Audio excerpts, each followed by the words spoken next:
blood obviously leads right to Cassie's body.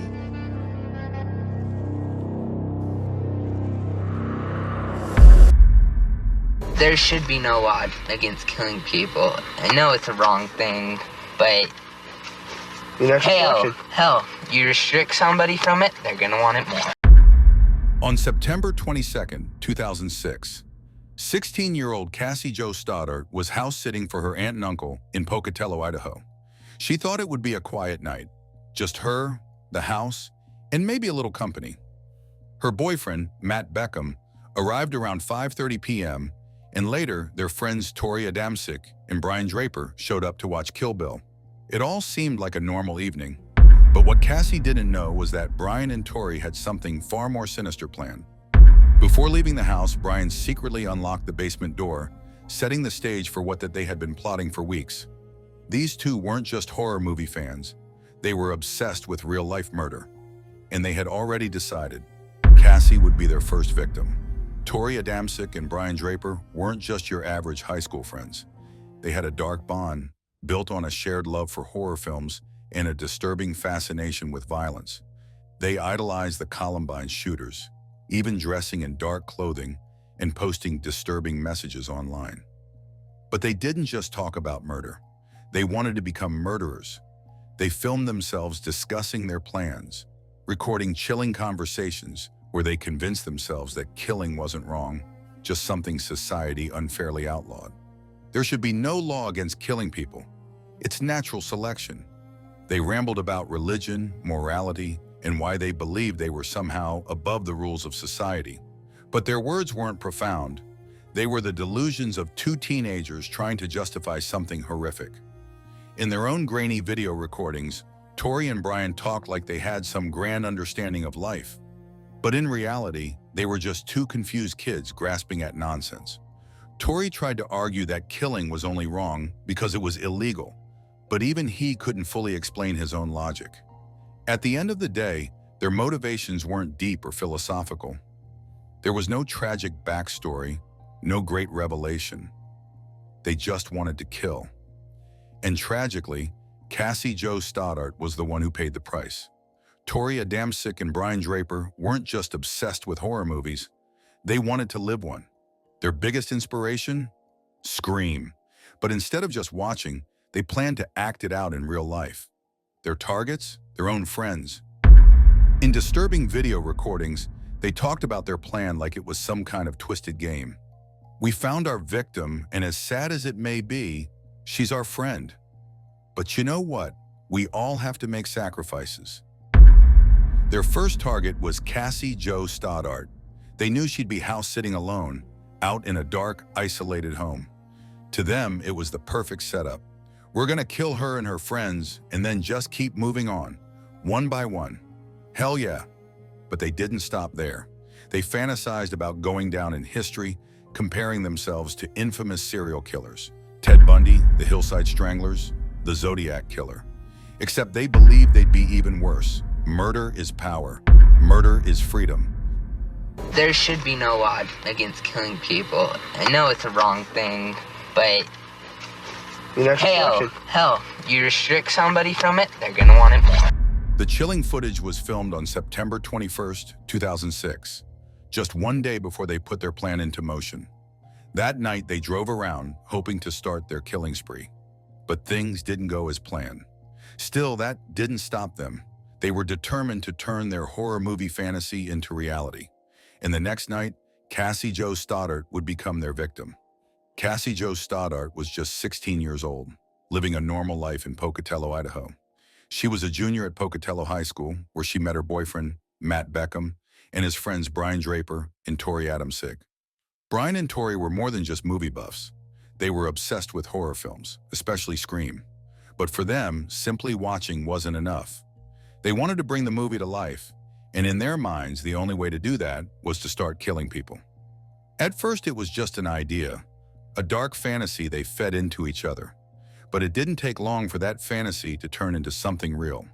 They started filming themselves discussing their plans, treating murder like some kind of game. They wanted to make history, to rack up a high body count, and they saw themselves as superior to other killers. Even law enforcement in their minds wouldn't be able to stop them. On September 21st, 2006, Brian and Tori drove to Cassie's house to scope it out. They needed to confirm whether she was alone, and the thought of carrying out their plan only seemed to excite them more. Their obsession had reached the point where they weren't just planning a murder. They were enjoying every step leading up to it.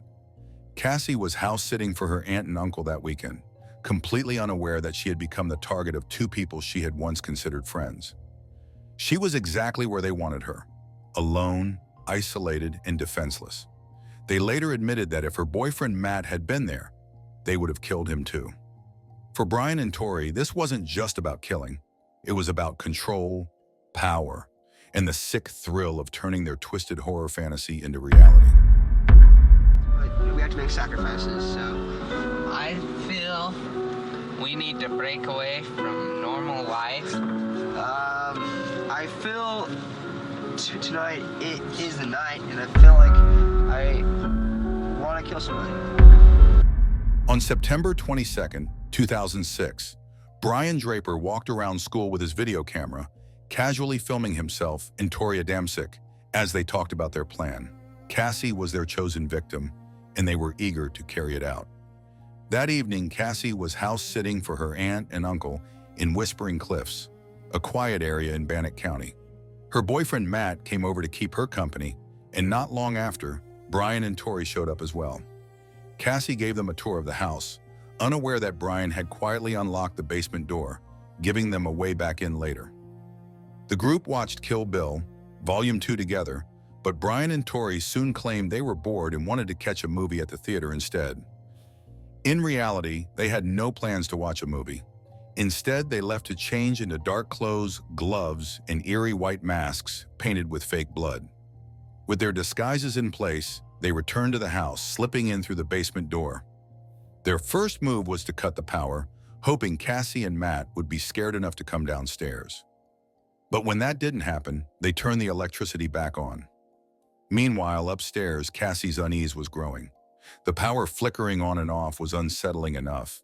But when one of the family's dogs started growling at the basement door, her fear intensified. At around 10:30 p.m., Matt called his mom, asking if he could stay the night with Cassie to keep her company. His mother refused but offered to let Cassie come stay at their house instead. Cassie, committed to the responsibility of house-sitting, chose to stay behind. When Matt left, he tried calling Brian and Tori, but got no answer. That was their signal. Cassie was officially alone. Brian and Tori waited for a while, hoping she'd eventually come downstairs to check the breaker. But when she never did, they decided to take action. Armed with knives, they crept upstairs, ready to carry out their plan. Brian slammed a door to startle Cassie. Before she even had time to react, they launched their attack. She was stabbed repeatedly, around 30 times in total. 12 of those wounds were fatal. The brutal assault was over in moments, leaving Cassie's lifeless body on the floor. Still high on adrenaline, Brian and Tori got back in their car and recorded their immediate reactions. They could hardly believe what they had just done. The murder had happened so fast, and yet they felt a sense of triumph. But they also knew they had to cover their tracks. They quickly came up with a plan. They would buy movie tickets to create an alibi and then dispose of all the evidence. That night, they drove to Black Rock Canyon, where they burned their clothes, masks, weapons, and even the videotape Brian had used to document their sinister plan. They thought they had gotten away with it, but the truth wouldn't stay buried for long. On the morning of September 24th, 2006, Cassie's family returned home, completely unaware of the horror waiting for them inside. It was her 13-year-old cousin who made the gut-wrenching discovery: Cassie's lifeless body lying in a pool of blood. The shock and devastation that followed were unimaginable. Investigators immediately turned their attention to Matt, her boyfriend, who had been with her the night before. His lack of visible emotion raised suspicion, and for a moment, police considered him a possible suspect. But after passing a polygraph test, he told them something that changed the course of the investigation. Brian and Tori had been there earlier that night. When police questioned the two, they acted surprised and insisted that they had left Cassie's house to go watch Pulse at the theater. But their alibi quickly fell apart. They couldn't recall any details about the movie, and a classmate working at the theater confirmed that she hadn't seen them there that night. With their story unraveling, Brian suddenly came clean and claimed that they had spent the night breaking into cars instead. But just like their movie alibi, this was another lie. They couldn't describe where they had been or what they had stolen. More importantly, there were no reports of car thefts that night. Eventually, Brian cracked under pressure. Off camera, he confessed everything and led police to the spot where they had buried the evidence. What investigators uncovered was even more chilling than they expected. As the police dug deeper, they discovered that Brian had been heavily influenced by Eric Harris and Dylan Klebold, the Columbine shooters. He admitted feeling like a nobody and believed that committing a gruesome crime was the only way to make a name for himself. Torrey, on the other hand, idolized the Scream movies, obsessing over the idea of creating his own real-life horror film.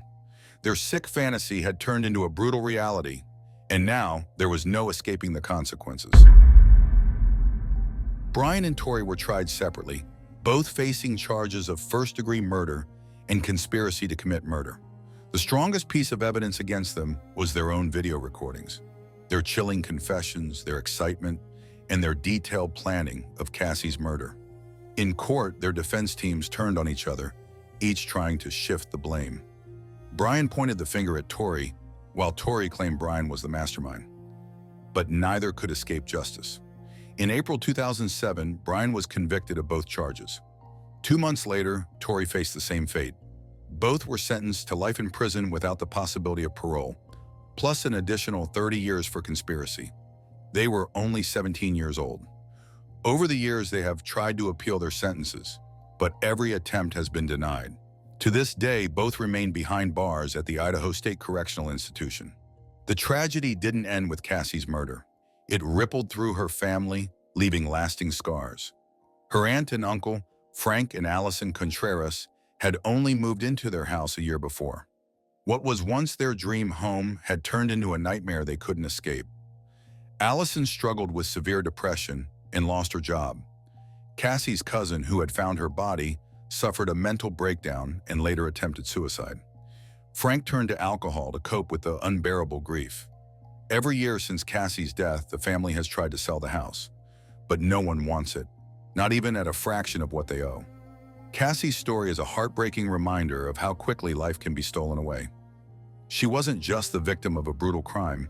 She was betrayed by people she thought were friends. And all for what? A twisted obsession with fame, inspired by the worst kinds of people.